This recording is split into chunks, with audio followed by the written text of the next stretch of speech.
Écoutez, bonjour à tous, très heureux d'être ici ce matin, de saluer Joël Gulon, le maire et bientôt futur président de Bièvre-Isère, qui sera réélu la semaine prochaine, avec tout mon soutien.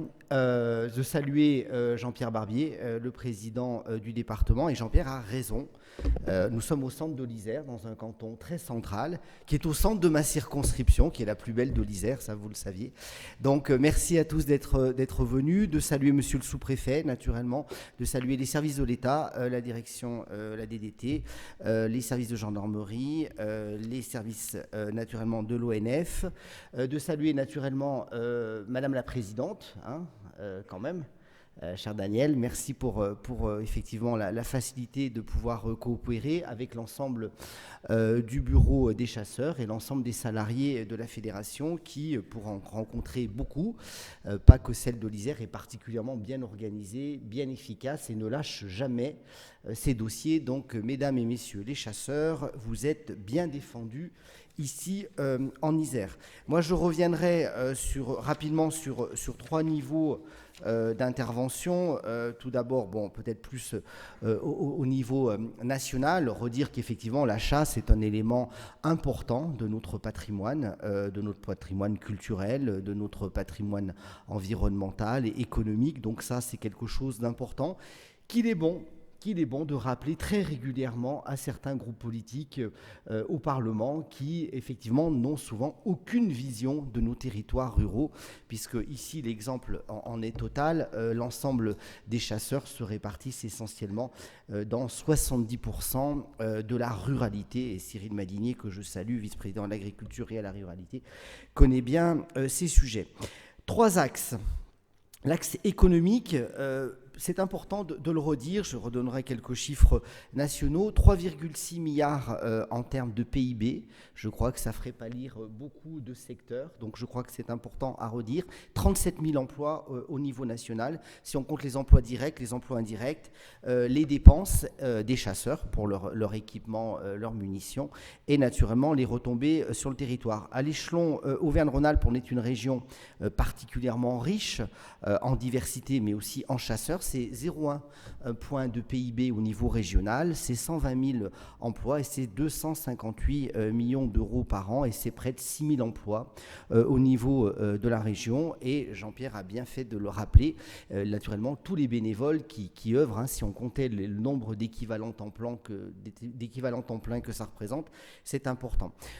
En Isère, je l'ai dit, essentiellement dans le secteur rural, près de 16 000 chasseurs. Donc c'est un poids économique essentiel. Le poids environnemental, le deuxième axe de l'environnement, du développement durable, eh bien naturellement c'est la préservation de nos espaces. Ça ne veut pas dire aussi que nous conjuguons pas, et ça a été très bien dit par la présidente et par le président du département, nos efforts pour nous impliquer aussi dans les réserves naturelles, et on peut tout à fait concilier chasse, pêche et réserve naturelle, et on n'est pas là pour opposer les uns et les autres. Si on se respecte, ces espaces peuvent tout à fait convenir. En tout cas, on œuvre dans ce sens-là avec votre fédération, le département, la région pour gérer ces situations qui peuvent parfois être sensibles, et on a eu l'occasion d'ailleurs plusieurs fois, même sur ce territoire, parfois de faire des réunions pour mettre l'ensemble des parties prenantes d'accord.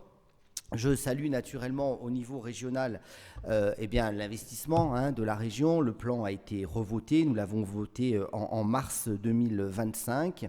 Il a été revoté jusqu'en 2027 et il est conséquent, 5,45 millions d'euros, avec des sujets spécifiques comme la verrerie qui a été effectivement votée à hauteur de 250 000 euros. Et si on fait un cumulé depuis 2016, c'est quand même important, les sommes sont quand même significatives. On aboutit à près de 13 millions d'euros à destiner de la chasse, avec un plan à peu près de 3 millions qui est renouvelé sur des durées de 3 ans. Donc c'est un effort significatif, je dirais, parce que vous le valez bien, parce que vous êtes des partenaires, parce que vous avez un rôle fondamental sur cet équilibre de faune et de flore. Et puis, quelques transgressions professionnelles, où je ne vous parlerai pas des facteurs de risque cardiovasculaire, même si je vous dis qu'il faut toujours bien contrôler son cholestérol, sa tension, son diabète et ne pas fumer. Voilà, ça c'est fait. Simplement vous dire quand même que dans le concept d'une seule santé, One Health,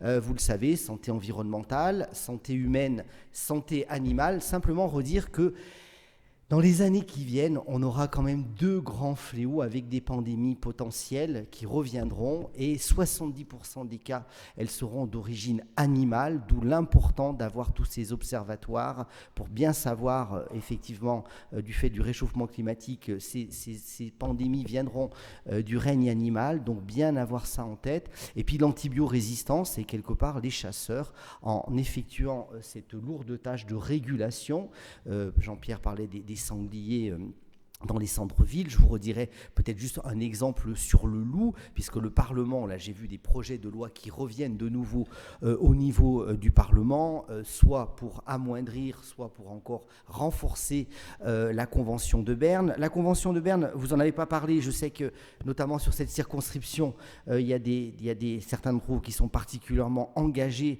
qui sont souvent d'ailleurs aussi agriculteurs sur le loup. Simplement redire que sur ce territoire-là, je crois que c'était à Saint-Jean-de-Bournay, mais j'ai un petit doute, fin 2024, on avait refait une réunion d'information et on avait présenté la Convention de Berne, pour ceux qui s'en rappellent, qui a été donc adoptée le 7 mars 2025 et qui permet de renforcer le prélèvement des loups. Elle s'appliquera, et elle s'applique d'ailleurs en Europe, de partout, sauf en Tchéquie, au Royaume-Uni naturellement, et puis à Monaco. Les chiffres des derniers comptages sont quand même significatifs, on est à plus de 20 000 loups, donc il y a nécessité effectivement d'une régulation. Je veux simplement aussi, avant de passer sur le rôle social de la chasse, après le rôle environnemental, le rôle économique, faire 2 points de divergence, parce qu'on n'en parle pas assez. Et c'est important le travail qu'ils font, c'est effectivement les bonnes collaborations avec le GDS, qui s'est effectivement bien illustré à travers là aussi des problèmes sanitaires que j'ai eu moi à gérer au niveau du ministère, la dermatose nodulaire naturellement, et puis la fièvre catarrhale. Donc merci à GDS, je ne sais pas s'ils sont présents, mais en tout cas ça leur sera transmis, parce que c'est quelque chose d'important, et de pouvoir avoir cette bonne relation avec GDS, c'est important. Et puis le dernier point, c'est le rôle social de la chasse.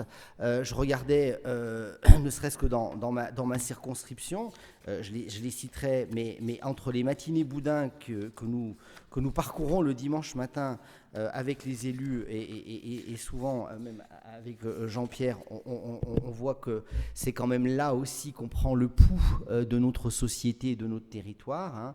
J'étais récemment à Aidoche, à Prieux, la Chapelle-de-Surieux, Sainte-Anne-sur-Gervonde, Gilonnet, Cullin, qui sont des communes où les ACCA ont pu bénéficier aussi de subventions pour justement se mettre aux normes sanitaires, notamment pour l'amélioration des locaux, la conservation, le respect de la chaîne du froid, la venaison. Donc tout ça en lien avec les services vétérinaires, tout ça fait bien une seule santé. C'est important de pouvoir faire tout ça dans des bonnes conditions si on veut éviter le fléau de l'antibiorésistance. On estime à 10 millions de morts à l'échelon 2040 les morts liées à l'antibiorésistance, donc on doit être particulièrement important.